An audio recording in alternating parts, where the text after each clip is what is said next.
Greetings, possums, and welcome to Offensive Points, where we're going to talk about Week 13 game previews. It's Thanksgiving week. A lot of weird stuff going on. We are brought to you by Fantasy Six Pack. Hit it.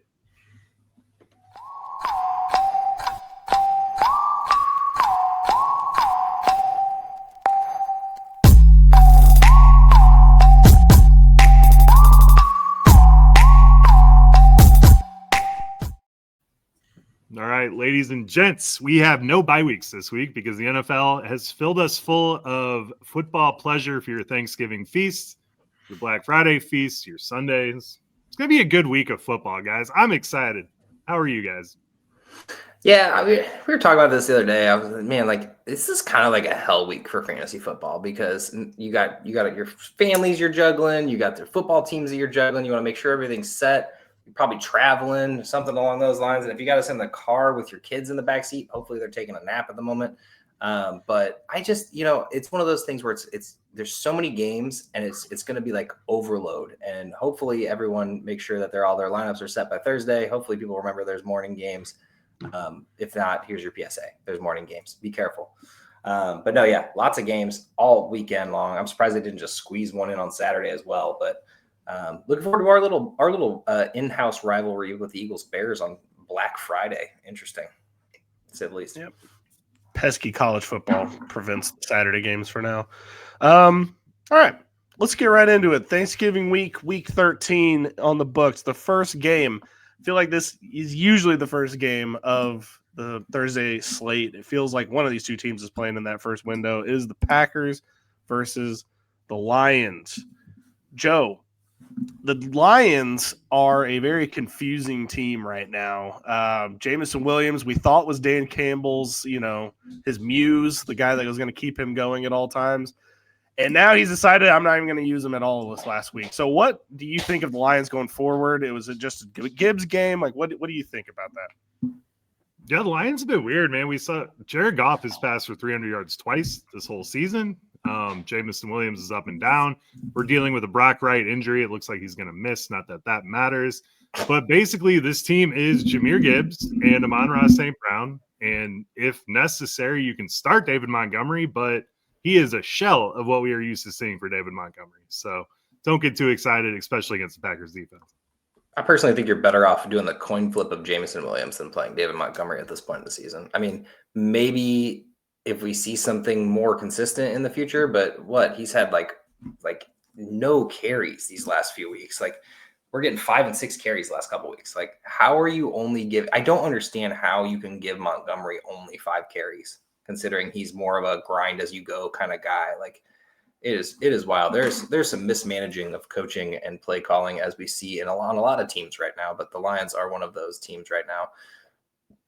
And Dan Campbell's not doing a bad job. He's just not doing a good job. I don't think he's built to call plays at the end of the day. I mean, their whole game plan is give Gibbs the ball and let him run for it right now. And that's always dangerous. So hopefully they don't lose on Thanksgiving. I've seen burnt jerseys and angry Thanksgiving meals plenty, as my dad's a Detroit Lions fan, and they're playing the Packers. So just make it double worse. So hopefully they have a good game. Yeah, talk about a confusing switch of the offensive coordinator. Like this offense seems even more confusing now than before he took over. Like at least before, it felt like we were able to trust them-ish. It just would be off every now and then, but now it's just completely random, and I don't know if even Dan Campbell knows what to do because trusting 2 players is not going to work down the stretch. But it did get him 1 win. On the Packers side of the ball, after the easy layup that is the Vikings, going against the Lions seems like it's kind of an easy thing nowadays. Jameis Winston went out there and did one of probably the most impressive catches from a quarterback I've ever seen, stiff-arted defender. Don't think we're going to see Jordan Love doing that, but with the team as it's currently standing, other than running back, I don't really know who you can trust on this team. I know they've got a good matchup in this, but you can't trust Jordan Love anymore. Can't trust Jordan Love. It's been 4 straight weeks. All right, there was a decent week against the Giants, but 3 of 4 weeks terrible against Carolina, Philly, Minnesota. Now, what do those teams all have in common? A pretty good defense, sure. Lions defense isn't that good, but he's just not getting the touchdowns at this point. And my question is, What? Who the hell has him in the MVP race still? This man's not even an MVP of a fantasy football team, much less an actual football team. Like, I cannot believe the Packers' love by the media. Like, we see Jordan Love out there trotting out, throwing for 139 yards, 170 yards, but yet he's still the golden boy. Packers are great. They're good. This team is going to fall apart. They have a tough schedule coming up. 2 Chicago games, Detroit this week, Denver in between the Chicago games, and finish out with Baltimore and Minnesota. I mean, sure, whatever, but that's a tough stretch. It's going to be a grindy games, gritty games. Division rivalries always are. I wouldn't expect too much from anyone on this Packers offense. Like, now I assume someone will hit. Like, so if you want to throw your Dubs in there or your Wicks in there, maybe Christian Watson, sure, completely understandable. Just don't be surprised if one of them, the other one goes off, So yeah, I think you're safe with Christian Watson. We get Jane Reed back, hopefully, maybe. It's been very cryptic, but he could be a bit into this offense. So.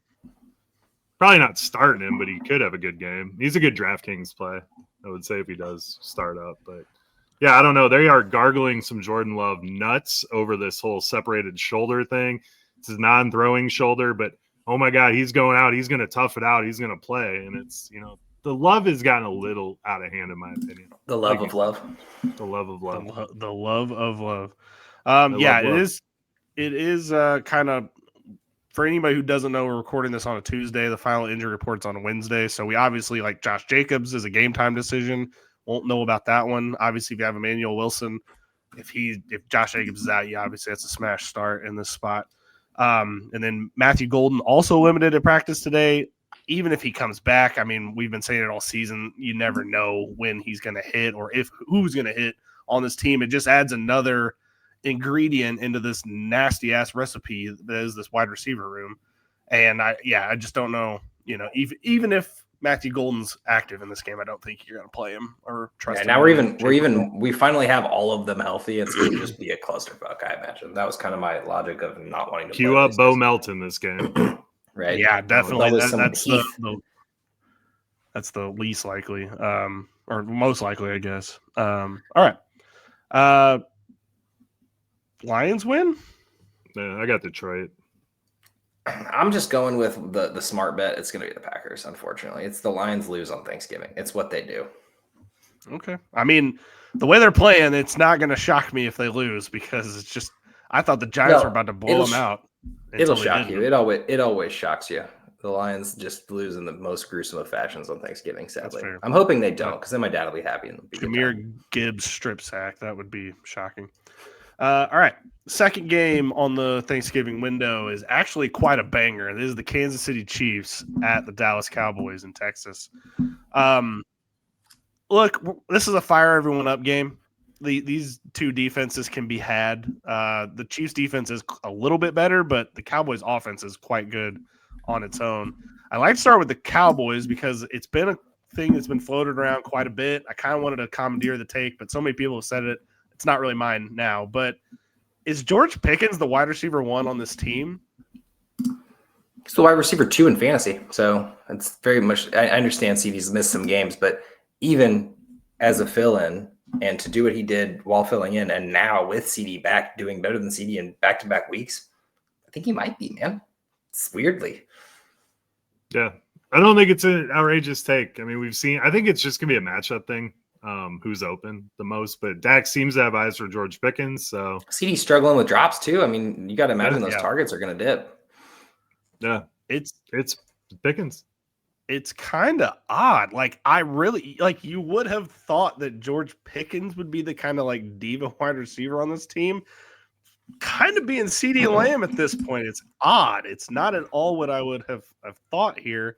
And it just feels like when you're in these offenses where you have two guys that could be the alpha dog, we see it with the Bengals.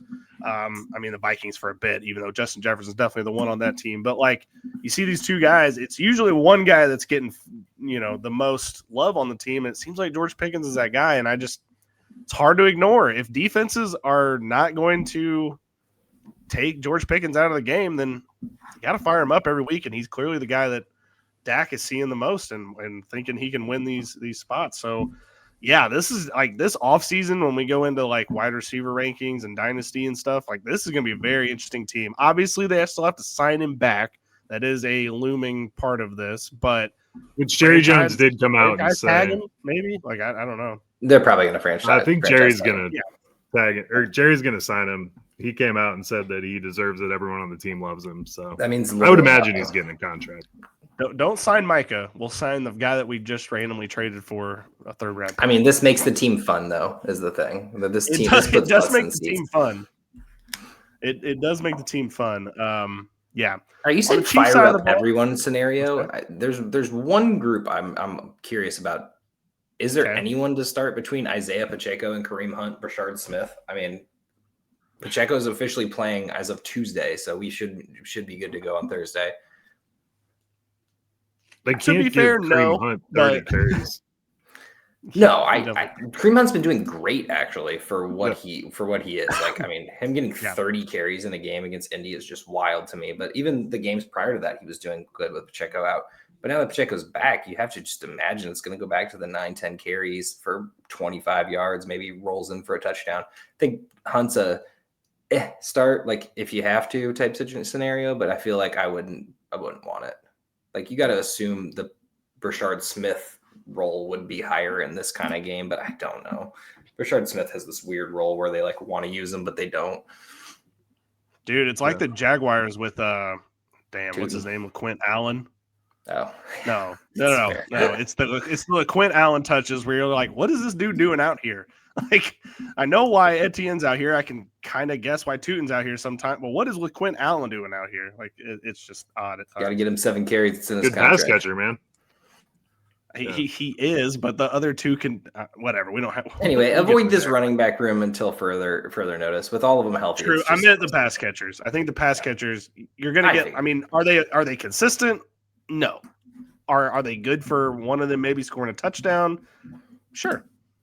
But yeah, I think this is gonna be a fun game. I think it's gonna be a lot of offense. I would say that Rice is consistent since he's came back. He's had 320 point more game. The Brown worthy really mishmash of nonsense.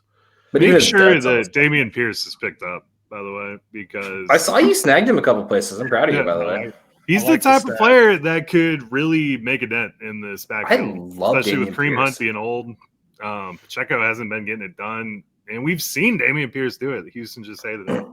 Now, talk about a guy, and Chris Collinsworth it out here. Talk about a guy who deserves 3 to 4 touches a game just because one explosive play can happen. That man just makes plays happen whenever he gets the ball. So even if it's on punt return, I don't know if he's going to be active for this. I highly doubt it. But in the future, it should be really interesting to see because this running back room is wide open still to this day. Very much so. Chiefs win. Dallas wins. Okay. I'm gonna go with. I hate both of these teams, but I don't think the Chiefs win. Okay. It's kind of like, I don't want either of these teams to win, and either of them could win in weird ways. A second tie for Dallas would be hilarious. It would be hilarious. I wonder what the most ties in a season's ever been. Probably like way back in the 1900s. When they didn't have overtime. Yeah, exactly. It didn't have overtime, and it was, Turtle McGee and the boys. All right. Yeah, you see? Fastest exactly. Yeah, see, we can't go to overtime. The light's getting dark outside.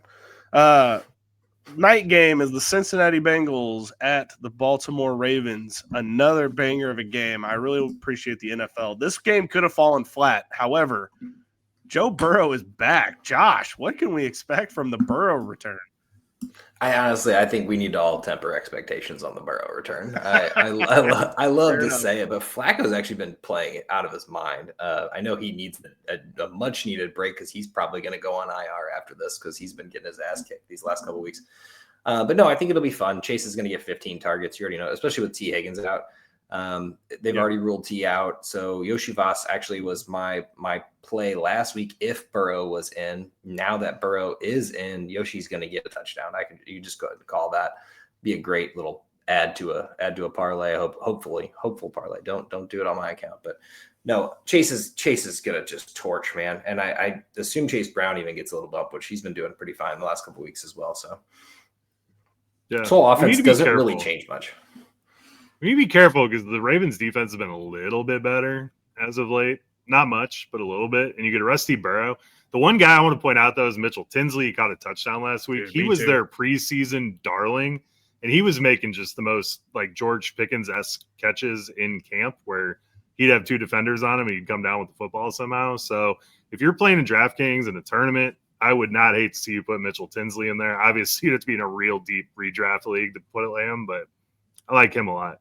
I know you say temporary or you be worried about the Ravens defense, but for some reason this division's games always seem to be like, we always say division game, be careful, whatever. For some reason, this division always seems to be 30-40. Like it's always huge games.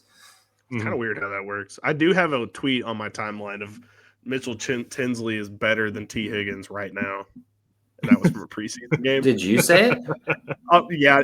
After that, he had like a preseason game where he caught like 3 touchdowns, and one of them was just like this crazy ass catch. And I was like, yeah, Mitchell Tinsley's better than T. Higgins right now. It's a funny tweet, and man, that would be hilarious if it was to.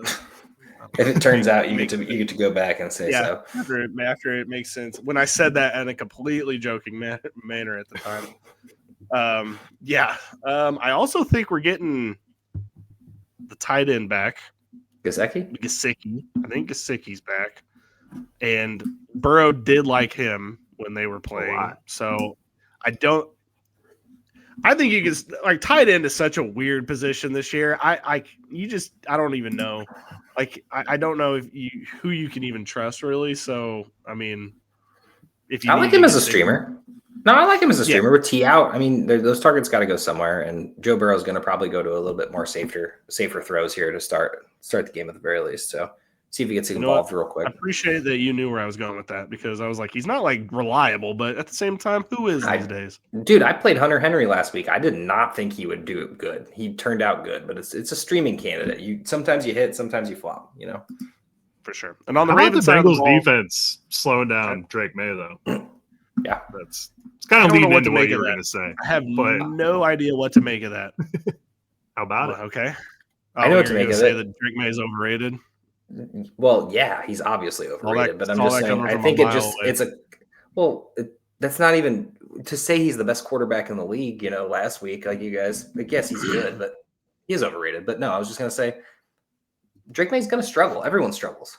Like every quarterback is going to have a bad game. When every time there's an analyst, it's like, what is going on with so-and-so? And it's like, Josh Allen's going to have a bad game. Mahomes is going to have a bad game. Like everyone's going to have a bad game. Like I chalked this one up to, hey man, had a bad game. He'll be back. Also, the running backs kind of took over. That's true. I'm glad that he did that the week that Joe was playing him against me. Very much appreciate you. Fantasy guy. Hopefully he has a bad game this week too. Me and the Canoes. All right. On the Baltimore side of the ball, this is a nightmare. Lamar is clearly hurt, and he's clearly not getting better. Like we've like leveled off. It's kind of like when in the hospital when they like stop the bleeding, and it's just like, well, he's not great. He's just in stable condition. That's kind of where we're at with Lamar. We're in stable condition, and this is kind of just what we're going to get for the rest of the season. So, with all that being said, other than King Henry, who's even been kind of muted a little bit, who on this pass catching side are you even thinking about starting right now? Zay Flowers is one of the most consistent wide receivers in the league right now. I mean, you know what he's getting. You're getting 11. Now, if you got someone you think can score more than 11, go ahead and play him. But if you can't, put your 11 in, man. You know what I mean? Yeah, I love that. It's like a 4 at a bar, you know. It's like, hey man, it's the end of the night, dude. Do you want to go home alone? I don't know. You can take Zay Flowers. It's the end of Thanksgiving, man. You're gonna have a couple cocktails and a little bit too much turkey, and you're gonna be like, yeah, Zay Flowers needs to be in there. Don't get froggy with it. Just keep Zay Flowers in on Thanksgiving, dude. Might be a single, but Lamar's got to be on the bench, right? In fantasy for sure. Yeah. I mean, for sure. Be. I mean, everyone's still running him out right now. That's the. I've watched multiple teams just lose multiple games because they're trotting Lamar out each week right now, and it's depressing. I feel bad. Yeah. We're in week 13. Like at this point, you have to adjust. Like the first 5 weeks, like we'll consistently say, all right, there's slow start. Let's build on something. Week 13, it's time to adjust. I'm sure that you have already made a move if you have him in your league, but now is the time that you need to go pick up I don't even know who would be on the waiver wire at this point that'd be worth it. But it's a gotta be rough out time there. if you're looking for a It quarterback right now because everyone's gone at this point. Maybe someone dropped Brock Purdy after last week. Maybe you could look for that. Or maybe Jameis didn't get picked up because of the dud the week before. But like, I don't know, man. Yeah, but I don't know. Is Dark going to be back out there? Well, yeah, shit. You're right. I don't even know. We don't know. Like, I don't think the fill-ins are know. dead. Shador's gone. I imagine. No, Purdy, you start Mariota. No, I'm saying Shador's gone out of your league. Like someone's already got Shador. Oh yeah. Somebody's probably already picked up Shador. Yeah, that's true. Would you start Mariota over Lamar Jackson? Wow. That's where we're at. That's where we're at. Oh my God. Because I probably would, and that is not a thought I thought I would have right now. Who are they playing? Denver? Nah. Yeah, exactly. Nah. Well, the thing is like you say that, but I mean, Lamar is probably only going to put up less than 200 yards passing, maybe right at 200 yards. He throws for 150 to 200 and runs for 20 yards. I mean, that's at least he runs. Yeah, that's what it comes down to. Okay, so I guess that's true. Tells you Joe, what you need to know. Worried about Lamar.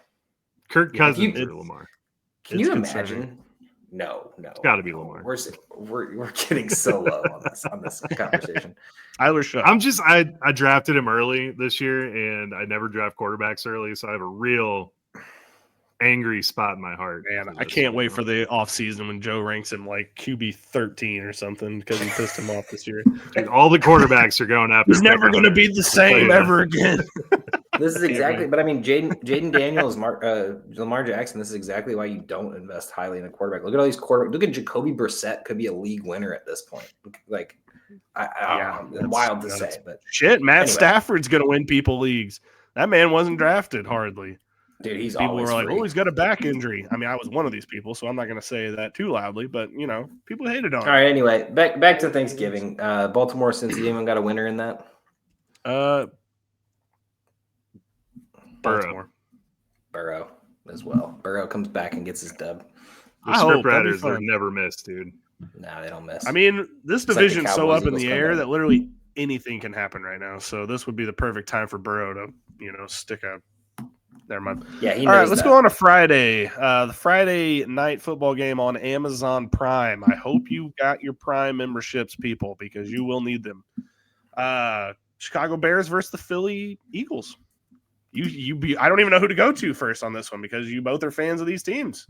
Joe, I love your team though, Joe. Bears go first because what a squad you have there, Joe. It's so confusing and confounding watching them week after week, and it's just amazing. This team has taken years, if not decades, off my life this year. Yeah, dude. I mean, Caleb makes the most ridiculous shit happen when he has to, but otherwise, it's just like, I don't know. Nothing really happens out there. Then we get the Swift, the Monagai headache. It seems like Monagai is taking over. I don't know how else to put this. It seems like he's your red zone running back. He is getting more passing work now. I like Swift a lot. I just think this is going to be, as soon as we start trusting Monagai, it's going to swing back the other way to Swift. I was about to say, I'm worried to say that because I feel like it was like Swift just struggled clearly against this team. So it was like a hot hand approach. And that's what I'd be worried about because Swift has one big run. Not to mention he has a little revenge game going here. Like he gets to play against the Eagles. So that is a good narrative to bring up. But I mean, it's just going to be, and Ben Johnson said he was going to ride the hot hand. So I don't know what you do with that one. You can start Monagai. Swift is like a flex. I think they're both flexes at this point, and you just hope for the best. And then on the receiving core, I mean, DJ Moore came out of absolute nowhere last week. I don't expect that to repeat at all, but after last week, he should be more involved. Rome is not getting it done like he was at the beginning of the season. Hopefully you were able to capitalize on that and move him. And then everything we saw from Luther Burden, he's still being more involved, but now we're seeing Colston Loveland become even more involved. The last 4 weeks have been pretty solid for him. So I think Colston Loveland has definitely earned starting. Yeah, absolutely. Just because of the explosive nature of his position, and he can do it. On the other side of the ball, let's talk about the elephant in the room, the 21-24 loss, which most of those points were scored in the first quarter. Tough times, but I just want to say, Billy, you said I like your team to Joe, which actually proves my point. People don't like the Eagles because their fantasy football teams aren't doing well. People are sad and mad about the game. That is not true. No. It is. I'm not talking about you. Well, not for me personally. Okay, well, I'm not talking about you specifically, but people are mad Bears at the Eagles are a complete mystery every week. They say the games are boring or whatever, blah blah blah. But then, like, when you see the Buccaneers just completely crippled after the literal first quarter, like, that's embarrassing. Now that is a bad game. That's a game I don't want to watch. I watched the entire game because I was playing Baker and going against Puka. It's a tough time. I had to watch that whole game. It was embarrassing. Everyone hated it. People will get mad at the Eagles because they're not performing well enough. They're fine. Like, they're going to be fine. They're going to have to figure it out. If they're fun to watch, they lose. If they're not fun to watch, they win. So I guess it's really which way you want to. You can't scrape by a win every time. You got to figure it out. You got to take L to learn how to win at the end of the day. So anyway, the Eagles are a no-brainer. You start all the people. I will say Goddard might be an actual sit at this point. Not been getting involved, which, to be fair, we've been winning with Goddard being involved. So maybe he gets more involved here with the whole linebacker core being injured and depleted by the Bears. But I don't know if Patullo knows how to game plan at the end of the day. So who knows? But I think it's time, though. We do need to talk about Saquon. And I don't think it's only Saquon. I don't think it's only Patullo. I don't think it's only the offensive line, but the three of them together are the reason there's football games being lost. If Saquon Barkley could run for 10 yards on any play ever, the Eagles would have won that game. Could have ran off the clock. Could have done anything. Wasted a minute. And he popped up with a groin injury today, so make sure that Tank Bigsby is rostered because if he were to miss. Oh, by the way, all the people who picked up Tank Bigsby on the waiver wire already dropped him. Let's just go ahead and say that. So Tank Bigsby. But with the Friday game, against the Bears, you should definitely roster him. But you could. I don't know. And then Devonta Smith also popped up on the injury report. So he actually did not practice. Saquon was John Dotson is a real desperate start, but he could get even with Devontae out, you don't want to start Jahan Dotson. It's going to be Xavier Gibson, even though he's actually on the injury report too, or something crazy. By the way, you mentioned the Bears linebackers. Both the fill-in linebackers had double-digit tackles. Fucking linebacker factory there in Chicago, Joe. Doesn't matter who you throw out there. Yeah. Just because you have tackles doesn't mean you're good. No, it just means they run the ball on you, Lex. You suck at running your run defense. But if we can get some of those guys healthy against the Eagles, I would be extremely happy because this is going to be a real test for us. I don't really know what this game is going to look like, to be honest with you. I mean, Deshaun Wright's really doing some good interception work. Jalen Johnson. Is he good? I can't decide. Take him out. How can you take him out of the lineup? I don't know. League leading with, I think, Byard interception wise. Yeah, and TJ. There's three of them. Tremaine Edmonds was up there too. Yeah, Edmonds has 3 as well. There are 3 people on this Bears leading the league in interceptions. So if we get these guys healthy against the Eagles, like Josh, I really don't know how this game's going to look. I assume they're going to throw on us, but I hope we can figure out how to run the ball because I think that's how you win football games and any against team. the Bears. Yeah. No, just any need a better running back. When you run, maybe you're right. No, honestly, I don't know. I keep seeing Saquon in commercials, and I'm just sitting here like, did you get tired from doing all these commercials? It's a different commercial every time I see him in one. I'm like, dude, maybe you should focus on football. Like, we're still playing in the season here. I just keep thinking I bailed on the wrong Eagle, except for I think I'm still right about AJ Brown. I think this was just. I mean, honestly, I actually think AJ Brown rest of the season could be stellar because this team is going to have to win. Not to prove. I don't care how they win. No, not if they want to win. If they want to win, he goes back to crying. If they want to make him happy and throw him touchdowns, then they lose games. It just is what it is. I don't think it's that simple. But I like how your math. Look what just happened. Really, I like the math you're running out here. Exactly. That's the math. AJ Brown's not the reason they lost the game. That doesn't make any sense. Because actually, it was a really well-developed game by Jalen Hurts. You know what the real reason they lost that game? I texted Joe that the Cowboys hadn't figured out the offense when they scored that 21st point, and then they didn't score again the entire game. And I was like, well, fucked up. You win some, you lose some there. I guess they did. I was kind of right that the Eagles would not score a touchdown. I just said the whole game and not the second half. Yeah, you should have said the second half, Joe. That was your bad. That's actually probably a prop bet that you wouldn't even get good odds on scoring a touchdown in the second half for the Eagles because it's been just terrible this whole year. No, that was tough. But the Eagles did the same thing last year, so we'll see. Joe, I'm going for your Bears. I'm going to be for the Bears for every game the rest of the season. They're just so damn fun. I can't wait till they get to the playoffs. It is kind of, there's an interesting dichotomy between these because we keep talking about the Eagles being boring and it's kind of boring to watch their games. Then the Bears are just like pulling shit out of their ass at every turn. It's a Looney Tune cartoon, Joe. That's what it is. Watching the Bears. It's a Looney Tune cartoon. Every kick return, we're gonna. How good is the Bears? Caleb's got dynamite. Somebody get him. Put him out. Put it out. He's gonna explode.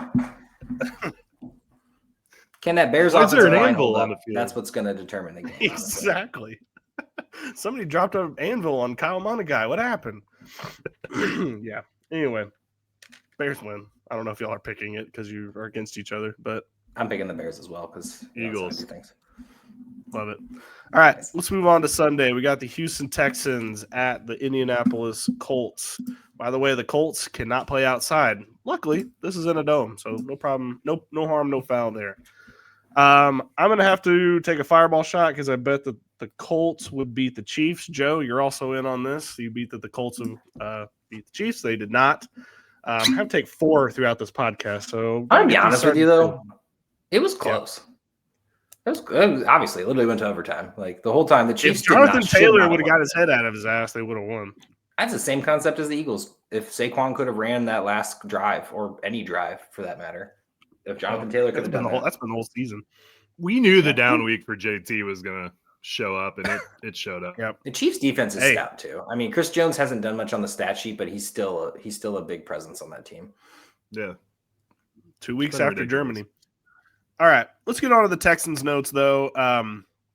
Of kind of again, I still like this team with Davis Mills. Like I know that they're going to start CJ when he comes back. But damn, they look good with Davis Mills. I don't know what to make of it. But against Buffalo, he wasn't great. I'm not going to say that, but he was very, very serviceable. Won him the game. So I don't know. He can't not start CJ Stroud. It's tough because Davis Mills looks like good in this offense. I mean, with that defense, if you throw for 2 touchdowns, doesn't matter how many yards, you got a good chance at winning, right? So, yeah. I mean, well. Tell CJ Stroud that. Yeah, well, he tries. Yeah, this team is just I can't believe they didn't do anything at running back, assumingly knowing that Mixon was never coming back. You have Woody Marks and Nick Chubb. Technically they got Nick Chubb, sure, but then you trade or straight up release Dameon Pierce at the time you probably need him the most, or you should have been giving him touches all along. I don't know. Woody Marks is fine. He's just not fun fantasy wise. Like he's a good running back at the end of the day. And Nick Chubb is not even involved anymore. So this is just a passing offense, which is fire up whichever quarterback starts. Everyone out in the audience, by the way, I'm just going to preview this offseason. Josh is going to hate Woody Marks. I see a Chase Brown from a mile away coming here. I just know it's going to happen. We're not there yet. You probably don't hate him yet. I'm just saying Woody Marks is averaging 3.6 yards. Am I supposed to like him? Wait. Joe, mark it down. It'll mentally. Be there. This Woody Marks thing. Woody Marks is going to be like a 5th round guy. And Josh is going to be like, if you want to fuck up your whole season, exactly. You draft Woody Marks. I know. But you want to talk about a league winner. Jaden Higgins, dude, he should have had a way bigger game than he had. He had the 2 catches they got pushed out of bounds on. I expect them to clean it up. Jaden Higgins is a fantastic buy average right now. He's getting his name out there a little bit, but he should have had a way bigger game. And he is startable moving forward. Yeah, agreed. No, someone had to be the number 2 on this team. Davis Mills, I agree. With CJ Stroud, I just don't know. Like I want it to be that way, but it's just like I don't know. Is there anyone else for him to target though? Like Christian Kirk got a touchdown, but sure, Noel I guess was involved whenever we had Stroud. Dalton Schultz disappeared. Yeah, Dalton Schultz. Actually, Mills was loving Schultz too, he was until last game, and that burned a ton of people. It really did. Rough time to get hit by that one, but it did. It happened that way.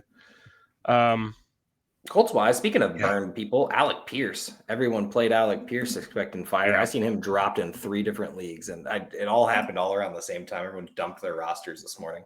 I tried telling you he was a wraith, a phantom, an apparition. He did not exist. He still doesn't. I think you can still start Alec Pierce just because he's like a Buffalo Bills wide receiver, where it's like Yeah, he's not going to get 9 targets, and he's not going to be the main guy, but there's a chance he goes for 25 points, and that could really be helpful. So I think you can start him moving forward. And honestly, this matchup might be the play because, Lassiter is going to be all over Pittman. Or Stingley, sorry. Not Lassiter, wrong team. No, Lassiter's DBs for Houston are probably on Pierce. Yeah, they're good. They're good. And the one Indy is the same way. They got Charvarius Ward back, and I'm a little bit worried about Nico this week, to be honest with you. Sauce was getting worked at the end of that game against Chiefs. I was like, oh man, you traded 2 firsts for this. Woof. Mm-hmm. He was getting torched. And I was like, well, we're just going to back away from this one. Both of these offenses are good-ish, good asterisk. And both of these defenses are good asterisk. So I think this will be a good matchup. I think it might be one of those situations where we're like, should have seen this 17-14 game coming, So can you really put an asterisk on what Houston did? I think that defense is legit. There's no. Oh, they're good. I was talking about the Colts more so. No, you said both of them have an asterisk. I was trying to shorten it up. Here we are, just trying to be for brevity, If I didn't call you out, it wouldn't be a fun show. So yeah, you guys are both on my ass today. I love it. I can't wait to disagree with you guys more. Nah, I can see. I hate Woody Marks.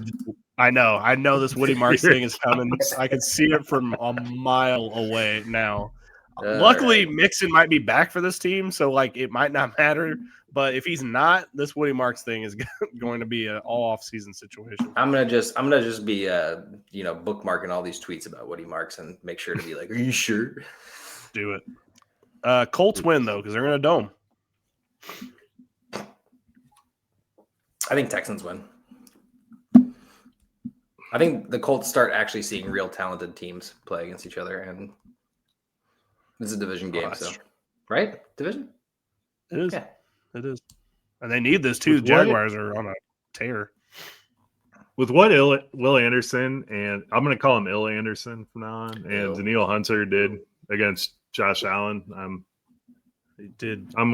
Team Houston. Like that. Daniel Jones looks terrified in the pocket, by the way. Every time I see his eyes. It's coming.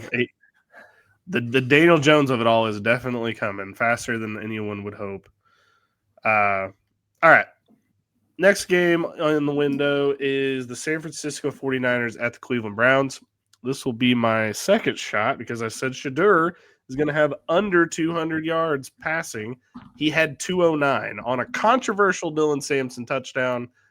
I still say that shouldn't have counted, but, the league scoring did count. Stats are the stats. Stats are the stats. So, Shedeur Sanders, yay, thank you. Right, career win number 1, career win number 2 incoming? Probably not. We'll say Isaiah Bond looks great. Jerry Jeudy, don't know what the hell you were doing on that play. We all know what play we're talking about. Trying to juke 4 defenders, just go down, go out of bounds. Some dude punched the ball out. Great. Good for you. Jeudy, 100% still startable, even with that stupid play. Shedeur is going to be trying to make the deep plays. And the 49ers defense did look stout, but I don't think anyone else pass catching wise. I'd love to say you could start Bond, but I'm terrified of it. And I hope you're not in this scenario. Now, deep leagues, sure, whatever. But also Shedeur on the bench outside the Superflex. Don't even think about it. I mean, Bond is a good stash for sure, and I think you can use Fannin. This is just going to be a weird. Yeah, I mean, Tillman's a great stash too. I'd expect. I mean, we know what Shedeur is capable of, and it's never really been the deep pass, but I think it could be better for the deep passing options on this team. The Travis Hunter pass. Yeah. And then, I mean, we got to talk about Dylan Sampson. That touchdown was a little bit bullshit, but he did get some more work. He did get some more work, so I wouldn't be surprised. I don't know if it was a they were winning thing or what, but he looked good. Were you guys paying attention to this game much? Were you focused? Not a ton, no. So they were doing these weird wildcat plays with Quinshon Judkins. They literally wouldn't even have Shedeur on the field at all. And he would first touchdown. Yeah, and it was like, what are we doing? And then they would have them both out there at the same time, Judkins and Sampson. And I was like, it's weird that this is kind of working. I know it was the Raiders, so I kind of have to take all that with a grain of salt. But I was like, why do I not hate this kind of where you're not trusting Shedeur to win the game, but you kind of use a mix of your weapons in this kind of weird way? I kind of liked it. And if they get Sampson that kind of involved going forward, I don't know. I think he is a good stash. I think this could be like a nice 1-2 punch here. I'm surprised Wildcat's not more readily used in this league. Not often, but like one play a game or 2 plays a game. I mean, Taysom Hill is probably the only person who really does it, and he has the threat to throw it. So pretty much. Derrick Henry every now and then, but that's literally about it. So I always wondered when the Rams had Steven Jackson. When the Rams had Steven Jackson, I didn't understand why they didn't just like Wildcat it constantly. But we had to get Sam Bradford going. Yeah, throwback there. Stefanski not giving Shedeur the game ball was fucked up. I mean, Myles Garrett's out there getting 3 sacks a game every game. Man. Yeah. Hates Shedeur. He's been coaching him on the sidelines or something, yada, yada. I saw some report come out about some bullshit about him. Well, he's been working with him this whole year. I'm like, sure. Did you see Deshaun Watson traveled with the team this week? I did, just to mentor him, which is even funnier. Dude wanted to go to Vegas, but yeah, exactly. Have good massages there. I've heard a lot of people saying stash Deshaun. It's like maybe going forward he's going to get back in this offense. There's just no way that happens. Like, there's just no way. I can't see how he would get back in the starting lineup. But yes, I think keys to the kingdom, man. He's going into the last year of 230 guaranteed. Like, yeah, it can't be the case. I think they just got to bite their bullet and take him out. But that was not a murderous way. That meant just like take him off the team. Kind of came off a little murdery. On the other side, Billy's putting out money, dude.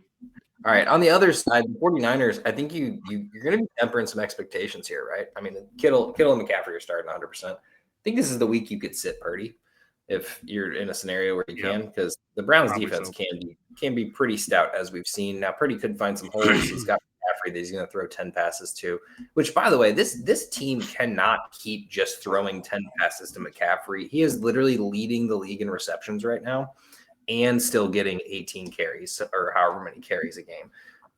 This is bad. Like, I understand this team's dealt with injuries, but like, why would you give this man so many carries? Give Brian Robinson like 12 carries. It's working when you give it to him too. You don't need to do screen pass to Christian McCaffrey.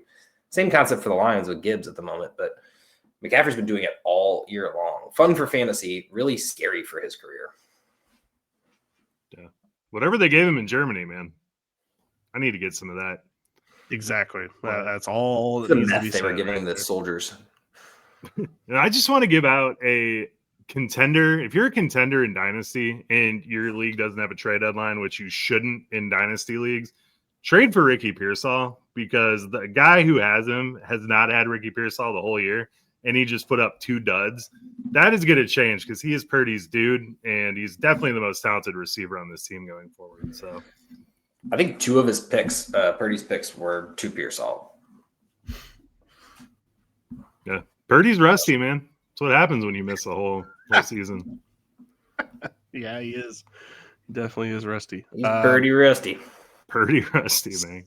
San Fran wins the game. Yes. They don't like it when it's called that. They call it the city, which is hilarious because everyone in sports calls it San Fran. Yeah, I agree. I like to get cute. It's definitely not going to be the Browns. It'd be fun if it was the Browns, but it would be fun. But let's not get cute. All right, on to the New Orleans Saints at the Miami Dolphins. I'm not going to lie, probably not going to be highly focused on this one, but there is some interesting things to talk about. Let's get the boring part out of the way first, which is the Dolphins. I mean, it's Devin Achane and Ollie Gordon if you desperately need a flex play, but like at this point in the season, you probably don't need, you either have someone in there or you don't. But the rest of this is just going to be weird every week. I mean, Jalen Waddle's good. Okay. Sorry. Okay. I said Jalen Waddle's got a solid floor, but the rest of them, the ceiling is not worth the risk, in my opinion. I don't think. Like Waddle's got a solid floor. The rest of them, I don't know. I don't like the Washington brothers are a fun idea, but I'm not trusting it in my fantasy team. Yeah. So, there's been a few rumblings that Ollie Gordon might be getting some more work going forward. That'd be kind of cool because we definitely need running back help. And then Darren Waller might be returning somewhat soon, so he could provide you a little boon at tight end if you are desperate. Can't believe we're talking about this in 2025.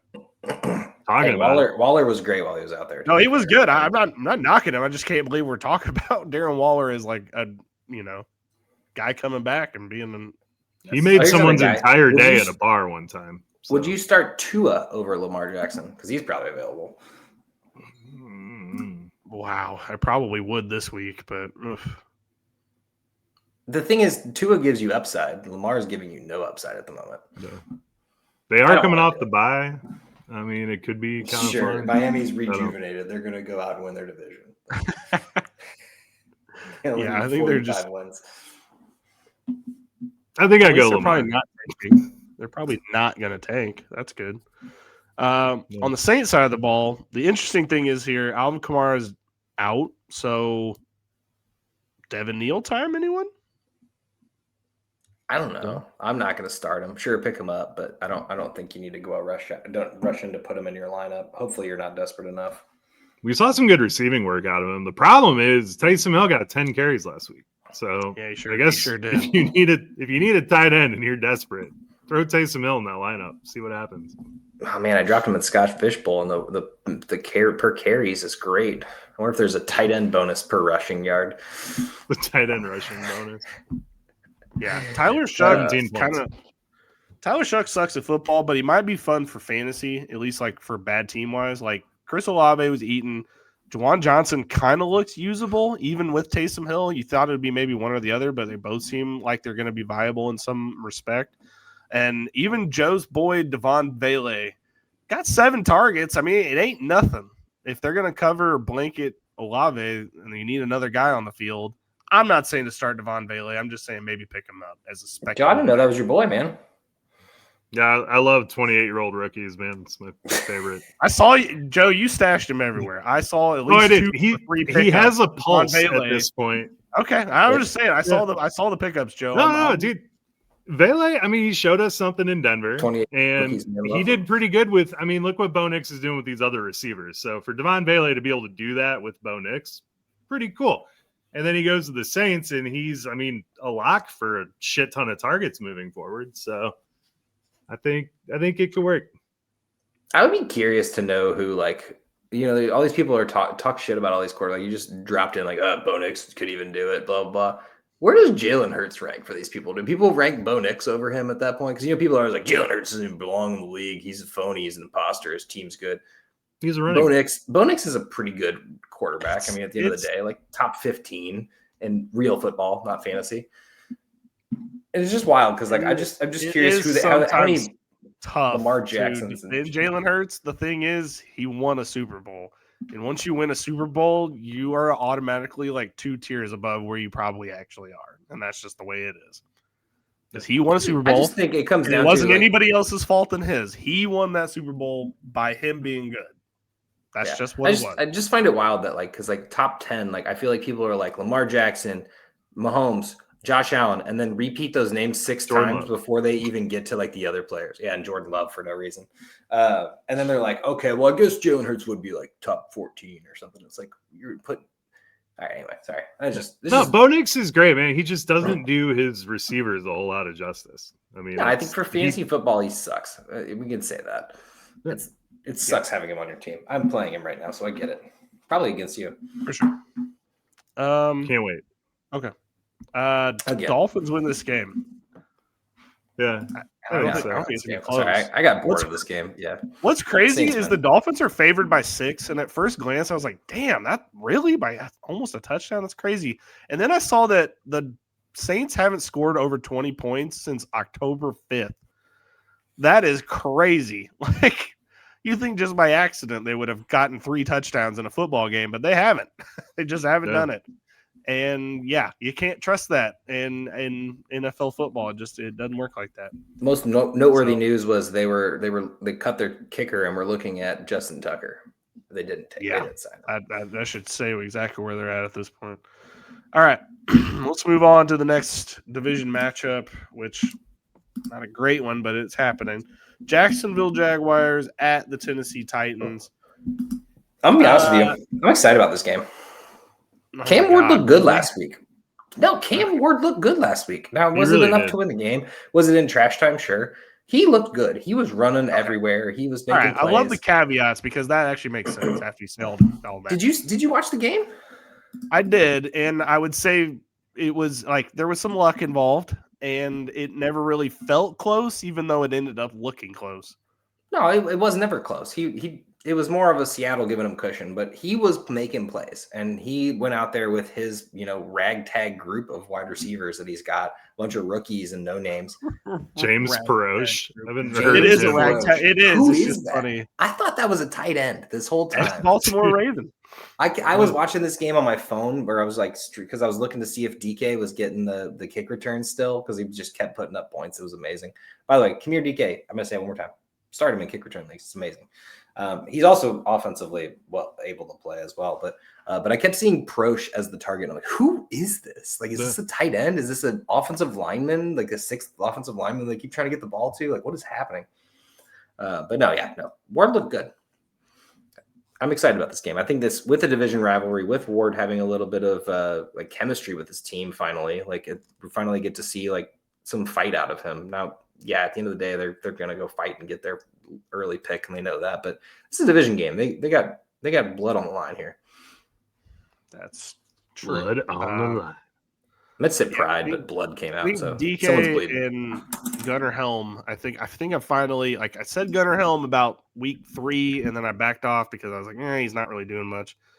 I'm just gonna go on. Gunnar Helm's gonna be a guy on this team going forward at maybe past this season. So I feel like I can like him a lot. On the Jaguar side of the ball, Jacoby Myers and Parker Washington both look pretty good. Do we trust them enough to start in a flex position? Not saying one of your normal starters, but if you needed a flex player, these guys probably aren't available. But if you have them on your team, you've probably been just not knowing when to start them on the bench each week. Is now finally the time that you're like, okay, I can put them in there and trust that? No.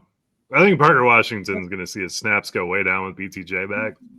And I think that Jacoby Myers is playing what they wanted De'Ami Brown and Travis Hunter to do. I think that's kind of the setup. And then you get Brenton Strangebag, who fucking killed it last week for being out for so long. And I think those are going to be your top 3. So I do like Jacoby, though. I was going to say, I think Jacoby's startable. But at this point, Parker, if Parker didn't have that dud 2 weeks ago, I think I would be like, yeah, you can put Parker in and he could still have a role. But I'm worried that he's going to be the easiest out. Jacoby has his role. And plus he's the returner to Parker Washington. Yeah. So obviously that he's probably going to be primarily. He keeps getting punt return touchdowns. I mean, sure. He's definitely a killer in that. But yeah, I hate that he's only punt return. If he get kick return duties as well, which maybe he'll revert back to there with BTJ. I don't know. I don't think he's ever done kick return though. They say at least. Yeah. Liam Cohen listened to our pod last week and was like, "You think Bashal Tootin is going to be the starter on this team? You dumbass!" To me, and so then he proved that that's never going to happen. At least I tried to tell you that it's Etienne's job and Tootin's going to have a role. I didn't know he was listening to the pod. I would have said something different. He's my friend, dude. I told him to listen. He texted for the good of everyone out there. What was this jackass said? Say it's clear that Travis Etienne is the number 1 running back. Yeah. Say it. For this season, yeah. Number 1. Okay. Cool. Well, he doesn't have a contract. I just need my tuning shares to come up, and if he's listening, I still don't think the thing is, Joe, I think they should be transitioning, but I think they're just going to run Etienne into the ground, and that's why would they? Why would they though? Etienne's working. Are you doing this because of fantasy, or are you saying this because they need Tootin to have more opportunities? Because they're giving him opportunities. He's just not the starter. I'm talking about fantasy next season. I think it's going to be Tootin, but you said they should be. Oh, I don't have Tootin anywhere. So this does not help me. It seems like you have him everywhere. I don't. I have Etienne, which is exactly I went against myself in that, but whatever. I sat Etienne and played Jameson Williams and lost a week and pissed me off. Not because of you, just because Jameson was killing it. Why would it wasn't because of me. Jags win, by the way. Yeah, we know you didn't. That 1 week it bit you in the ass too. You asked me and Joe. Still tied. Forgot even who it was. It was Jackson Dart for Bo Nix. Right, and we're like, dude, Jackson Dart has the better side. And you're like, nope, Bo Nix. He's got it. I had this feeling in the Thursday game. I just needed to ask you all so I could prove you all wrong, and then you didn't. No, right. I took it under consideration. Next game, Atlanta Falcons versus the New York Jets. Oh, man. Kirk Cousins is back, and boy, did he look average as hell against the Saints. He doesn't have Drake London, mind you, and he did fire up Darnell Mooney, a moon ball. So I have to at least shout him out because he did that much for us in fantasy. But Bijan just didn't look good with him. Pitts, and then Mooney had the one big pass, but I don't know. You don't have Drake London in there. How do you not? Tough to say. No, time out. You don't have Drake London in there. You're Kirk Cousins. Bijan Robinson's averaging like 6-7 targets a game. You throw 2 balls to him, and he got 37 yards on those, and you're gonna just like, that didn't work. That wasn't a touchdown. We should do something else. I think it was the game script because we saw Tyler Algier get real involved, and then the funny thing is he used David Sills because David Sills is 6'3", so he's kind of like Drake London. Dude, I tried this David Sills thing about a month and a half ago. I put him in like a DK lineup because I was like, dude, Kirk Cousins loves this David Sills guy, so maybe this is going to be a thing. Didn't throw him a target in that game. I was like, I'm done. And then this game, of course, is the time that he does do the thing, and I'm just like, I've been terrible at DraftKings this year. Like, I've been a week off every week, and that's just the way it is. I've been a week early every week, so okay. If you listen to this pod repeatedly, you guys need to meet in the middle. Skip the first week I say something, and then start them the week after. Yeah, pretty much. So that's your Falcons coverage. On to the Jets. On the Jets, though, John Mechie, Joe's least favorite player in the league outside of James Conner, is just killing it, dude. I actually Juwan Jennings, I hate him. Mike Williams, hate him. Love John Mechie. True. But anyway, I asked Joe, I was like, John Mechie or Lockett? And I had 2 leagues where I had this opportunity, and so I flip-flopped them. I think I played Mechie in the league I was in, and then one in Scott Fishbowl for Lockett. And man, I should have put Mechie in for both. I had this feeling. It was like, it felt weird with his three catches the game prior. It's like Tyrod's coming in. He sees someone who's consistent. He did throw a lot to A.D. Mitchell too. I think A.D. Mitchell still has an opportunity to be more of that deep shot guy. I think Mechie, like week in, week out value, like it's like a flex play, like in deep leagues. Like I'm not saying go start him over any of the stars that you got. Like, but Mechie, man, might be something. Like, I actually get a chance. I think so. You're right. And they had another loss, so I mean, I would assume that Garrett Wilson's not coming back this year at all. No, I don't think so. I'm actually about to drop him in the league. Yeah. No. So Brees Hall's good, and Mason Taylor, I still say if you need a tight end, he's not a bad option. Trust me, as somebody who has TJ Hawkinson and is like trying desperately to figure out another player, Mason Taylor was like, okay, he was a smidge of breath of fresh air for his 7 points or whatever he got. Is this Isaiah Davis experiment over? Like, can we stop even giving him 4 carries? He can't even get 10 yards on 4 carries. Like, it's wild how bad he's been. The whole offense is bad. That is true. I mean, that's also a factual thing. I mean, if Brees Hall was on a good team, he would be putting up Gibbs numbers. I think it's safe to say. But I don't know. Like, okay. I don't think I love that, but I don't know. Seems a little strong. As much as I love that, because I love Brees Hall, big Brees Hall guy over here, Manly because of the last name. But yeah, I don't know about Gibbs. I think Gibbs is in a league of his own at this point. I think we all just need to come to grips with that. I mean, CMC's there, but still knocking at the door of Jahmyr Gibbs at this point. All right, if Brees Hall was on Buffalo and they used him like they used James Cook, could you not see a Jahmyr Gibbs-esque Brees Hall there? Nope, because they don't like James Cook. I think he would be exactly what James Cook is. I think he would be exactly what James Cook is. Well, yeah, because they give him 16 touches, just like the Jets do. He'd get 30 more yards than he does right now. And then they'd give Ty Johnson the goal line carry, and they'd poach all the touchdowns.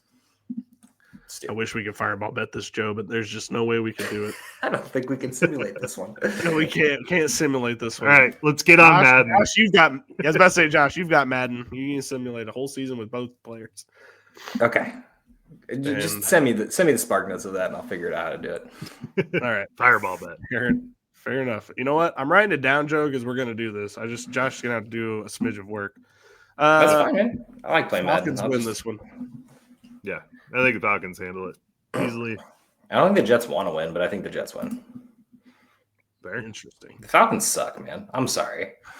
Jets do too. They're both. I mean, I understand that, but I'm just saying you guys said it like so like matter of fact. With Falcons defense will stop. I don't know, Joe. Every time you say that, then they turn around and get blown the hell out. So I don't believe you guys. I think you're just going with the least worst team, and I don't think that means it's a lock.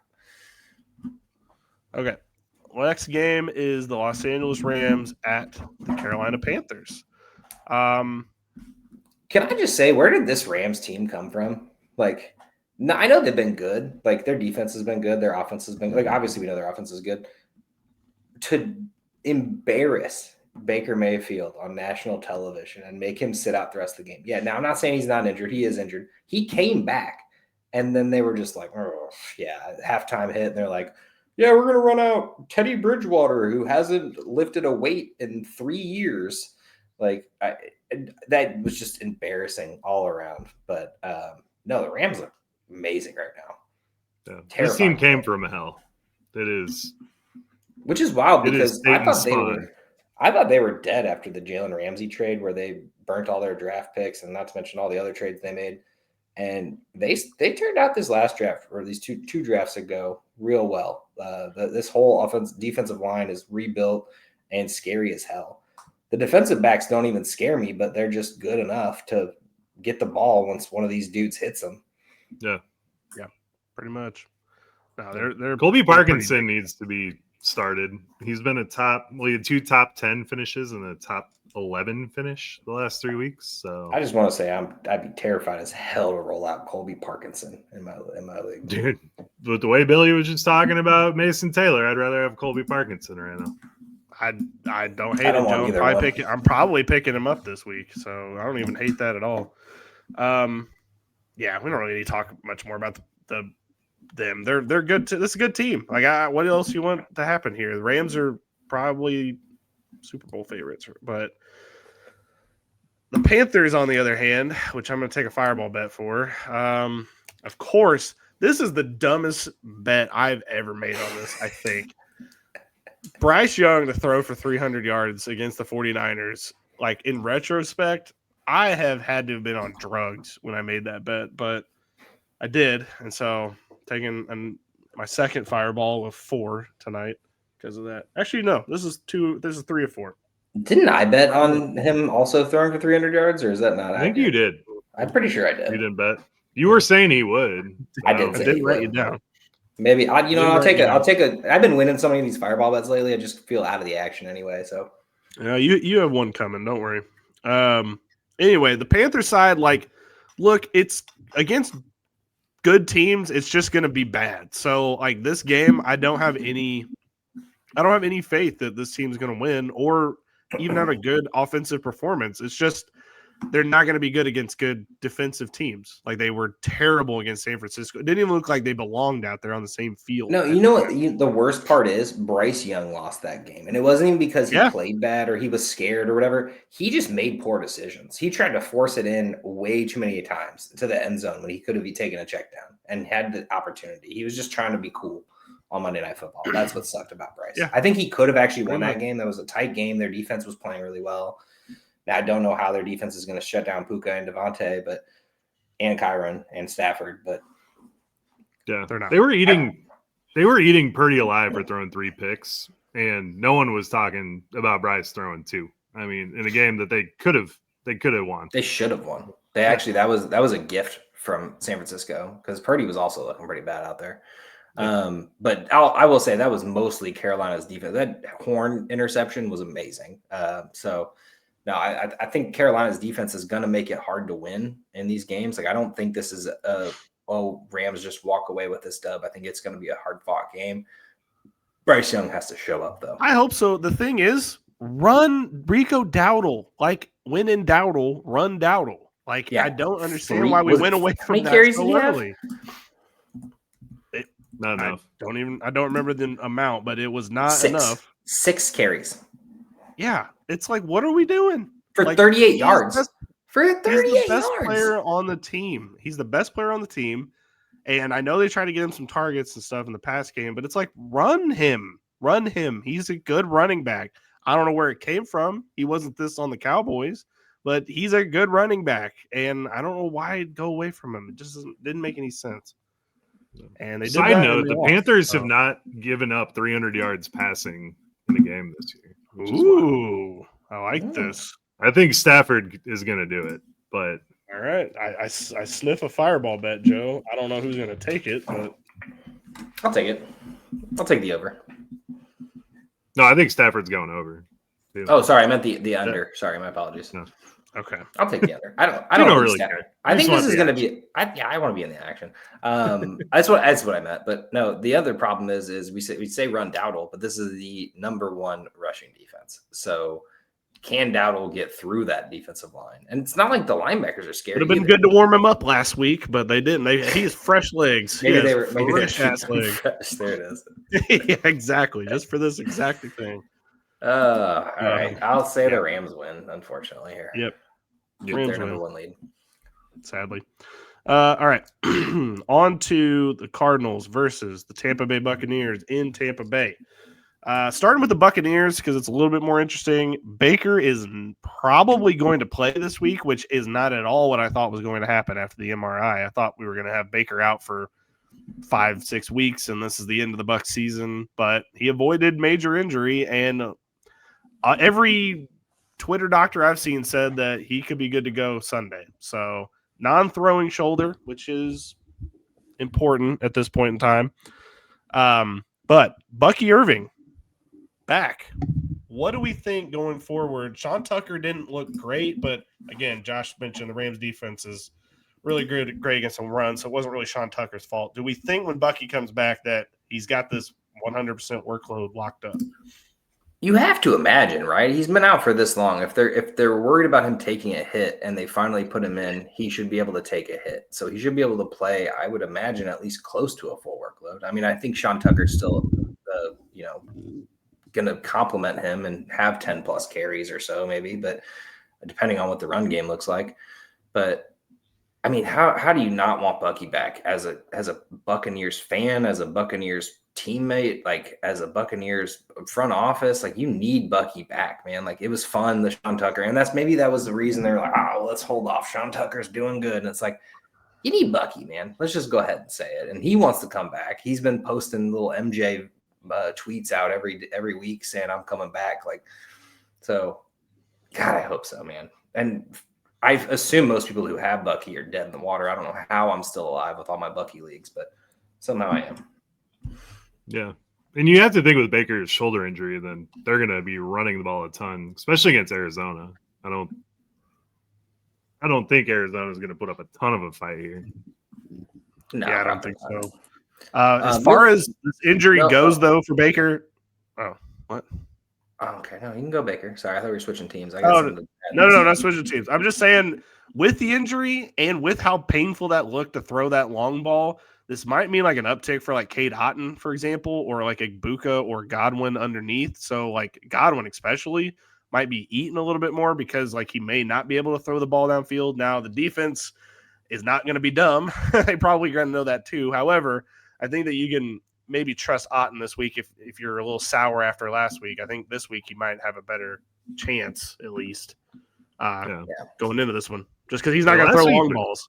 Crap. So I think we ride it off. It's time to sit Igbuka.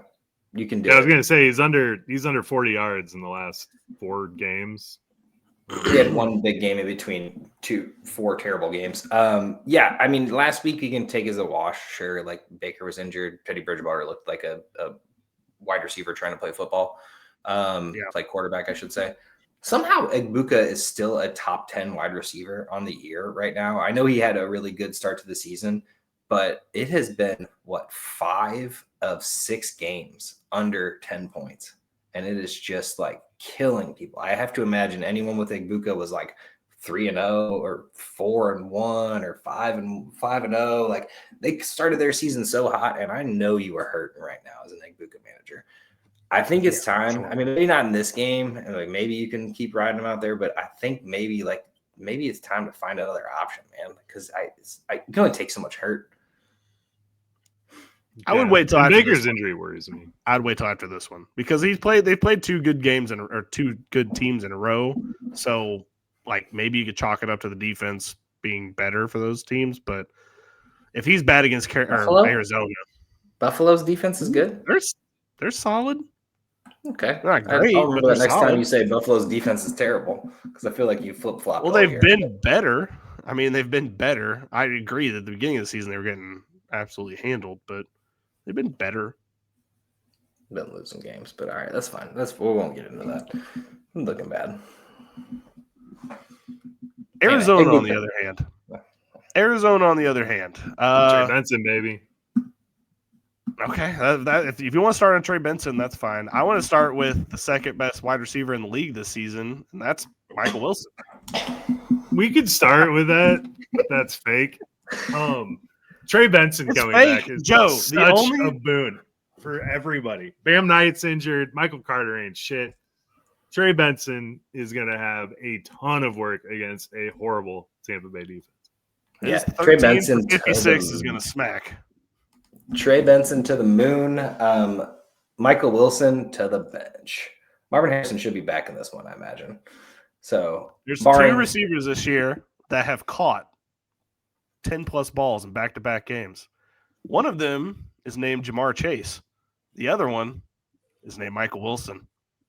But is it not just like a win by default type situation because there's no one else on this team that has? I mean, it's great to see Michael Wilson finally perform and do anything and probably get him more of a contract. There's no way that you can't start him. Like, there's no way you can't start him. If Marvin Harrison's still good for I think you can think about sitting him. I don't think there's no way. There's no way you can sit him. There's no way. Is there news that Harrison's coming back?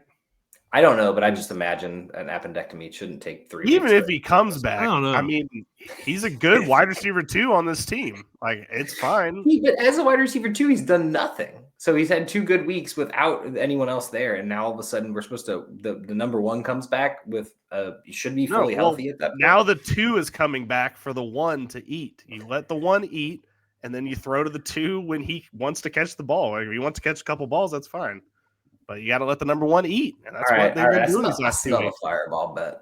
If Marvin Harrison plays in this game, Marvin Harrison, Michael Wilson. Yeah, there we go. Yep. Easiest money I've ever made on this podcast. Fantasy points. And by the way, though, if they don't do this, it just further shows you that fantasy football and football in general is stupid because it's like the Rico Dowdle thing with Chuba Hubbard when Chuba Hubbard came back, and they're like, yeah, Rico Dowdle's been killing it, but Chuba's back, so we got to do Chuba things. And it's like, yeah, but you have this really good player here that's doing things. Jot that one down because you're going to exact same scenario next week. Anyway, Jacoby Brissett. Same scenario. Jacoby Brissett is absolutely going to win people leagues. I know I said it earlier in this pod. He is absolutely startable, like at least for the moment, unless he has a tough matchup. I don't think you can sit Jacoby Brissett if you picked him up. I'm actually debating on playing him over Caleb Williams this week. Wild to even think about. Interesting. I probably would. It's just because of the matchup. The Eagles-Bears game could be 3-3 at the end of the game for all we know. But Jacoby Brissett, not, especially if he gets Marvin Harrison back, like to the moon, dude. I don't think Marvin Harrison's coming back this week. Have you seen any news that says otherwise? No, but I haven't seen any reason to assume he would. I feel like they talked about it like it was just going to be out 1 week. Well, I said 20 hours ago, which he's been out 2 weeks. He had an incision, and he was a top pick, and your team's going nowhere. I don't think they'd rush him back. I think it's probably Michael Wilson again. I don't know how long it takes to recover from an appendectomy, but it doesn't say anything. No update so far. Literally, that is the update. There is no update. So helpful when we're doing a start-sit podcast to not even do anything. But whatever, it is what it is. I'm not worried at all. Even if he's back, he's not back. Doesn't matter. Man, who wins this game though? I like to say the Buccaneers, but I think Arizona's going to make them work for it at the very least. This could be the most fun game on the slate. I think Baker does his Jesus stuff. This is the Jesus game for Baker. We get like a couple of these a year, and I think this is going to be one of them. I love that. With his left arm your hanging thoughts. down. I was about to say, my fear is he takes one smack on that side of his body, and that's the end of that. Out for Baker Mayfield. I will say I'm not starting Baker this week. As a Baker, there's no I way. have Baker and Jordan Love. Who's your choice there? Baker. Jordan Love, because Baker, I swear to God, he gets hit on the third play of the game and he's done for the day. And you're like, well, all right, well, that was fun. It's fun why that blasted. And now you're out of playoff spot potentially. I don't know what your situation is. No, that would pretty much put me out of a playoff spot. Yeah, see, like that's where we're at this season. At this point in the season, it's tough. Yeah, is what it is. Bucks win, I hope. I'm picking the Cardinals just to be contrary. Do it. Late window, Minnesota Vikings at Seattle Seahawks. Not a whole lot we need to talk about with this game, honestly. Like Seahawks, you know your guys. Like I think you can confidently start Walker. Confidently, obviously, Jason's a monster. And then Charbonnet is going to be good for goal line work. It's just that's just what we're doing here. It's wild that we're saying you can confidently start Walker right now. By the way, because like 3 weeks ago we didn't know that. Like I know. Well, it's just the way things have been shaken out. I'm still not starting him. Well, absolutely not. I love you, Joe, but we have a fireball bet. Well, I don't have one. You do, though, that Rashid Shaheed would score 14 plus PPR points. Checking the math, 0 is a lot less than 14, so we're going to go ahead and fire that one up. Joe, I'm going to triple down on this, by the way. I knew you were, my friend. I knew. Tripling down. I already had Rashid Shaheed written down. Do you want to move it off of 14? Do you want to at least start out with like 10? No, 14.2. How about just a We're going to go touchdown? up. Okay. How about just a touchdown? Just a touchdown. Well, this is the weirdest hill to die on, but I'm gonna go with it.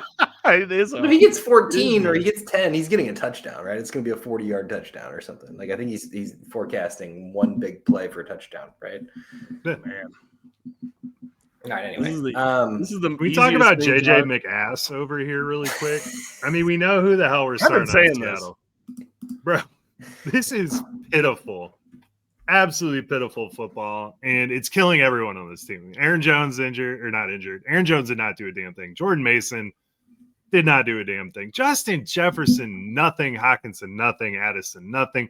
You have a superstar squad, and you can't even get the ball to him. What are we doing here? Start Max Bosner, keep him in there, and reset for next year. I mean, the Vikings. So they've already said he's got a concussion, so he's probably out this week. How did he play? How did he play 100% of the snaps but get a concussion?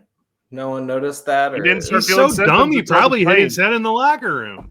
He was probably taking a shower and sealed his head. 87 yards in an entire game of football that he had a concussion. I would have been like, dude, get out. Like, go home for the day. Like, you're cut. Dumb.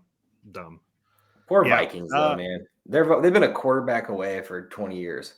I don't even want to really get into this team because F everyone on the Vikings. But I just want to say, I've seen online a lot of people. I've said so many JJ rants that like I could have him play a montage at this point. However, I see people comparing him to Baker Mayfield, Bryce Young, like these guys that were just shifted, like put into these bad Caleb Williams, Sam Darnold, like put in these bad situations, and then they had to like fight their way out.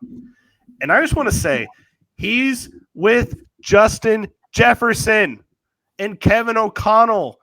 No, he is not in a bad situation. Baker was not in this situation. Bryce Young wasn't in this situation. None of these dudes were in this situation. Like, this is not even close to the same. Okay. Not even Justin Fields was on this team. Not even only Justin Jefferson, though. Not even only Justin Jefferson. Jordan Addison. TJ Hawkinson. At least one solid running back in Aaron Jones. Like, they have everything they possibly need. Their offensive line is fine. I mean, it's not great, but it's fine. It's doable. How are they not running the football? Watching JJ McCarthy do terrible things and not even throw for 100 yards in a national football game, you're not going to give a guy who's been averaging 5 yards a carry more than 9 touches or 9 rushes, I should say. Obviously, Jordan Mason's been pretty ass, but even giving Jordan Mason the ball was better than this. Like, you could have got first downs at least, kept sustained drives. Like, it's embarrassing. I'm actually kind of excited to see what Max Brosmer can do. Like, just because it's going to be hilarious if he just goes out there and throws for 250. It would be, and he should with these weapons. I mean, I understand that Seattle's defense is ridiculous, but I don't know, man. It's got to be better than JJ McCarthy at this point. I don't know how stupid you have to be to not be like, hey, dude. I mean, Joe Flacco did it with Justin Jefferson. He threw the ball to him 22 times in a game, and he was covered on 100% of those. So I don't know what JJ McCarthy's looking at. They need to get him Jaden Daniels' little virtual reality headset and let him go play in the kindergarten area for a little bit and hope he can get it back together. I'm just going to continue to say he completed 10 passes in the national title and won the game.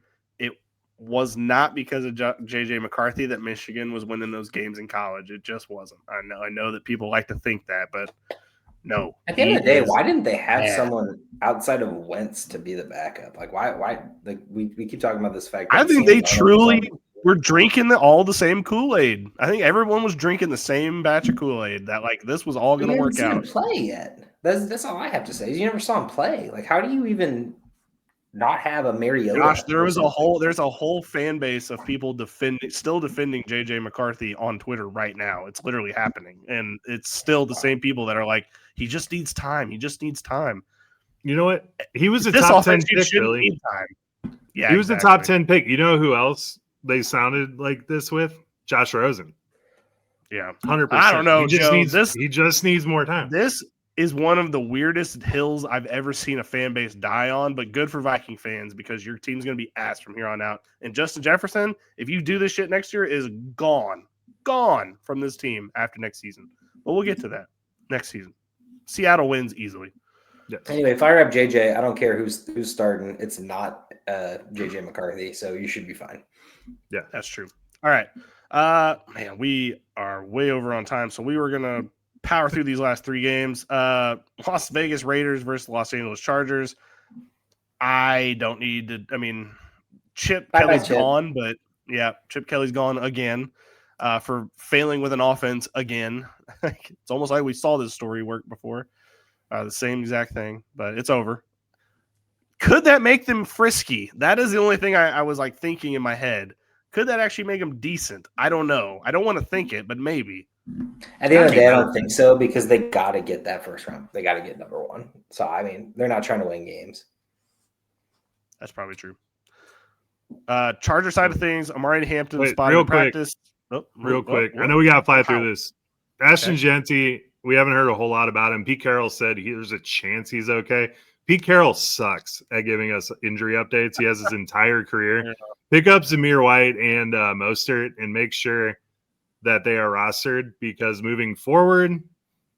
Mostert's actually a sneaky start, dude. Like he looks good when he gets the ball. Like Genty will get stuff for 4 straight plays and Mostert will go out there and get 10 yards. So by the way, this was our weird desperation play. This was our other fireball bet, by the way, which I actually won. Locke did have the most points. You all had bet. Yeah, right. This one was just a fun one. I got the last pick. Next time I get the first pick, by the way. Okay, yeah, Jack Betch got nothing. We should do that with Buffalo, maybe. We'll do that maybe coming up here. All right. Non-Shakir division. Everyone but Shakir. Pick either of those three. Los Angeles Chargers. Omari Hampton looks like he's coming back soon. I don't know if it's going to be this week, though. But they just opened his practice window, which is wild because they said after week 12 he'd be back, and now they're opening his practice window. So, like, I'm wondering if they're true to their word here. Like, I mean, assuming he's fine, like, if they're opening the practice window, right? What sucks is since he's the late window on Sunday, there's already almost every game over with. So you probably are going to have to play your guy unless they definitely activate him on Saturday. Like, if they don't activate him until Sunday, like, you're in a rough spot there. But I mean, with Vidal getting hurt, I haven't heard an injury update on Vidal, but I assume he's out. I assume Patterson's out. Could you pick up Travion Williams and start him if Hampton doesn't play? Because there's no one else. This just turns into Justin. See, this is the kind of thing. That's too cute. Pick up Travion Williams. Okay, I have a league that I'm in. Hear me out. I have Bam Knight. These games. Listen to me. I have Bam Knight as my 2 right now. I get it. I've been there. Because everyone's hurt. So Omarion's coming back, and I am strongly considering picking up Travion Williams, starting Omarion, hoping he plays, and if he doesn't, just throwing Travion Williams in there because Bam Knight's not going to do shit. He's Okay, injured. as a backup situation, then sure. Okay, that oddly specific. Right, Joe, we can talk about this off the air, man. This is I think I need group therapy chat for that, to be conversation. honest with you. I think you do Maybe too. even a group therapy. Because we actually had 4 games, and I said we only had 3, so that just is the way of the road. All right, next one on the board is the Buffalo Bills at the Pittsburgh Steelers. Aaron Rodgers, they didn't really say today whether he's coming back or not. Mike Tomlin did kind of make it seem like he is going to try to do it, I guess. So I don't know what to make of that or not, but I think you're good. I think this is going to be a good game, so I think you could just go anywhere you want to go with this, like as far as playing everyone. I think. Could you start Right? Darnell Washington? Yes. We're getting there. I think it's possible. Like, if you wanted to, Freiermuth or Washington, like, they're touchdown dependent, but if they get it, it happens. I don't want to. I don't want to either. But by the way, why do they get Jonnu if they're going to use everyone else besides Jonnu? I don't understand it. It's Arthur Smith, Josh. Please Okay, don't sorry. ask silly questions. Questions. Don't ask silly questions. No, don't ask normal questions. Okay, yeah, don't ask normal questions. It's Arthur Smith. This man is going to fool us till the day he dies with who's going to play in these games. The game, this Gainwell and Warren thing is just wild. Good luck to all y'all managers out there, man. Like Warren got a 70-yard run and then Gainwell ran it in. Gainwell had like a 70-yard run and then Warren ran it in. That was nuts. After he got called back too, because they said he was in, and then I got 4 wide receivers on the Bills. Everybody's got to pick one. Josh is going to. I don't want. I want Brandon Cooks. You have to get it.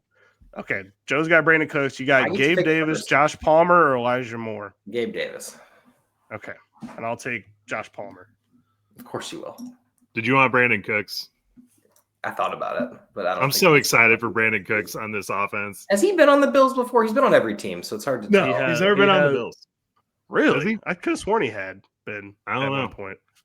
I don't know. I'm talking on my ass here. I mean, he's been on at least 10 teams. No, he has not been on the Bills. It's the Saints, Wow. Patriots, Rams, Houston, Dallas, New Orleans, back to New Orleans, and now the Bills. Oh, wow. I'm actually surprised by that. 70% of old Brandon Cooks is exactly what this team needs. Dude, honestly, not great for fantasy, but the fact that he's on the team, and this is the perfect team for him to be on because he doesn't need to be there the whole time. It's just one catch. Yeah. All right, anyway, Bills win? Yeah. Hopefully Rodgers is healthy. It would make for a better game. All right. Sunday night game. Denver Broncos, Washington Commanders. I think the Commanders, we can wrap it up with probably just Deebo Samuel being the starter. The running back room's a whole mess. Don't start Bill, definitely. Don't do it at all. Don't do it at all. Don't start Chris Rodriguez. Like, sure, if you want to like hate your fucking end of game, like don't do that. Don't do that to yourself. Especially against the Broncos. So I mean, start Deebo, and that's probably it there. On the Broncos side, Troy Franklin, Bo Nix, RJ Harvey. Is that kind of what you guys are at? I love RJ Harvey here. I love RJ Harvey in this matchup. I'm so worried about RJ Harvey, man. I mean, you got to start him. No, you got to start him, but like he looked so bad against KC. Whole team did. Well, so did Jonathan Taylor. So true. Good point. That's true. I mean, I'm not comparing RJ Harvey to Taylor by any means. That was a good reference, Joe. Might as well have, Joe. I'm curious about this Pat Bryant step up last week against KC or 2 weeks ago. Not saying start him by any means, but just keep an eye on this because this could turn into something. Like Bo Nix is weird, man. He might just switch favorites. But Troy Franklin, Sutton's startable in a pinch. Like you don't want to, but you can. Yeah. Also, Bo Nix Broncos win. What did you say about Bo Nix? Bo Nix is good to start in this game. Washington sucks. Yeah. Go for it, Josh. We know you like him. All right. Still in concussion protocol. On the Monday Night Football game or Monday Night Football, Jackson Dart might be back. That's the one thing I do want to mention. However, there's just no way you can start him with confidence. Like if you have someone else in any of the earlier games because definitely Drake May is not available. I think you just kind of have to go with whoever the I other can person choose is. between Sunday and Monday night. So as long as I have news by Sunday night, maybe I'll make my decision the other way. That's true. Hopefully we'll know by then. But, I mean, if it's Jameis, hell yeah, this is going to be a banger of a game. Jameis Winston is why he's not starting on a team, why they started Russell Wilson before the season. Not even that. No. Let's back up. Let's back up to your first original point. Why he didn't start over Russell Wilson's stupid. The Giants are dumb. Dable's an idiot. But why did Jameis not get signed to another team? Look at some of these quarterbacks we're trotting out, dude. Like, I mean, look at Minnesota situation. We just talked about Minnesota is where he needs to head. How did Vegas not sign Jameis Winston? That'd have been so fun. Like, if they kept Jacoby Myers, I imagine, but like, need some sort of Trey Tucker would be feasting all year. Anyway, yeah. All right, I digress. I love Jameis Winston. They still win games. That's the thing. Like, that's the thing you get with Jameis Winston. It's just more fun to watch. That's all we want. He's actually been really solid. Yeah, but you're not winning with Jameis. But it is more fun than. He's been steady though. That's what I'm saying. Like, he actually has been playing these last two games he's played really safe football. And I mean, now against the Lions, he was slanging it, but like, he definitely is still playing safe football at the end of the day. If you gave Jameis Winston, Justin Jefferson, and Jordan Addison, and TJ Hawkinson, they could have won the Super Bowl. It's 3,000-yard receivers right there. And Naylor's going for 500, 600 under that. So, no.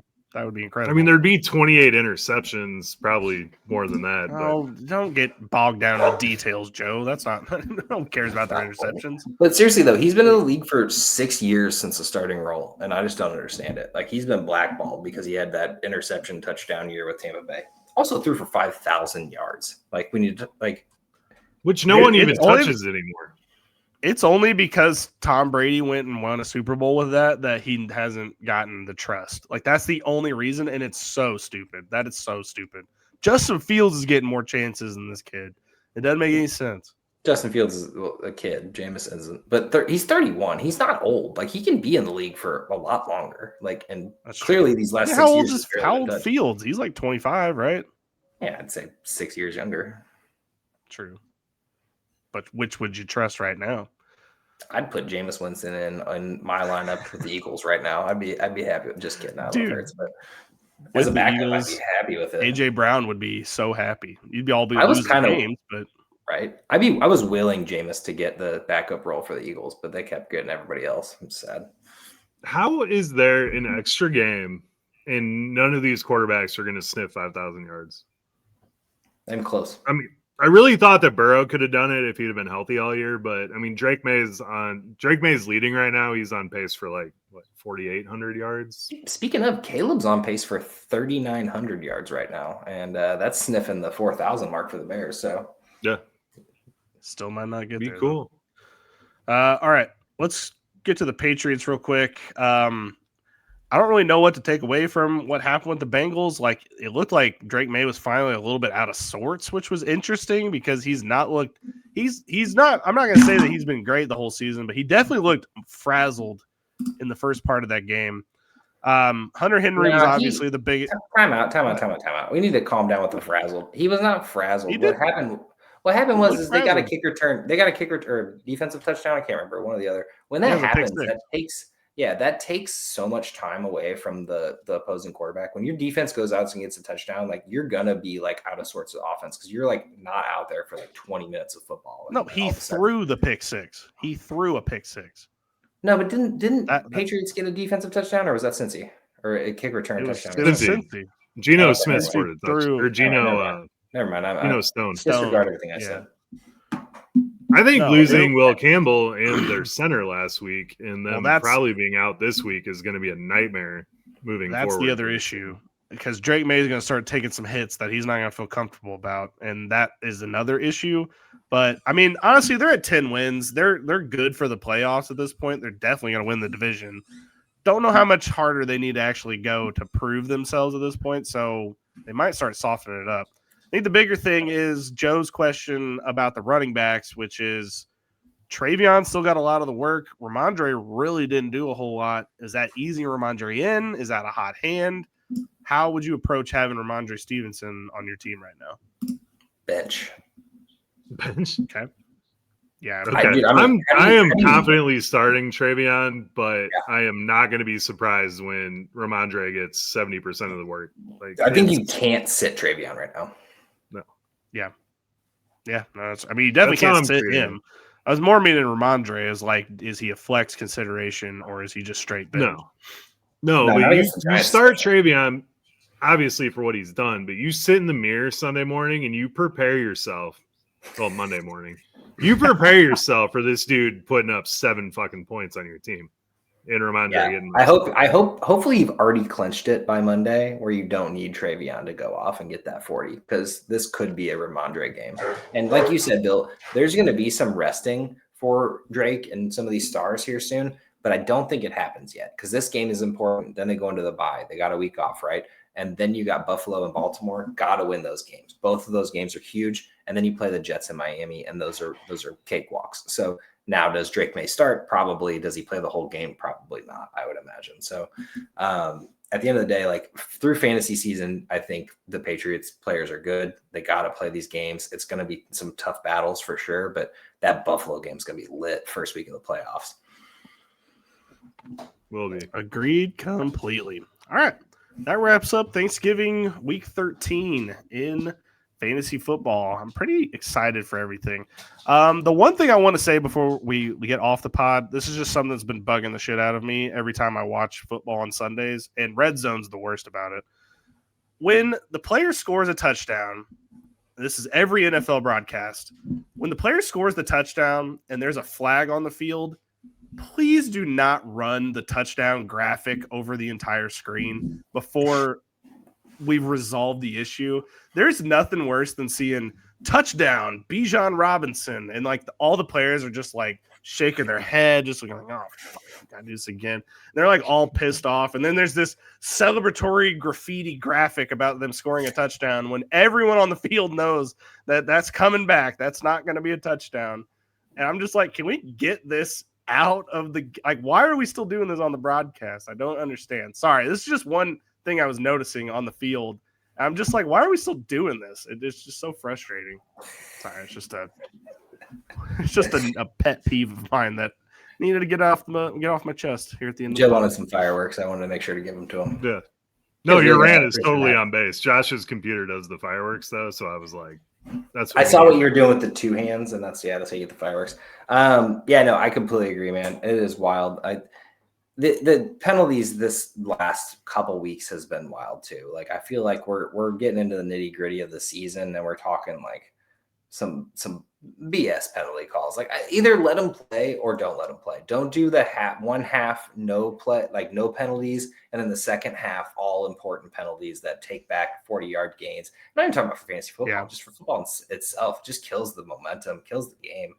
I've seen a lot of games where it's like defensive penalties just like skyrocket. It's like both defenses are just getting penalized. Like they're trying to up the points. And I just get questionable about this whole in bed with sportsbook, man. It's just getting sketchier and sketchier as I see stuff, but that's fair enough. That's my conspiracy here. I'll put my tinfoil hat on any day, man. Love it. All right, Joe, get us out of here. Good night.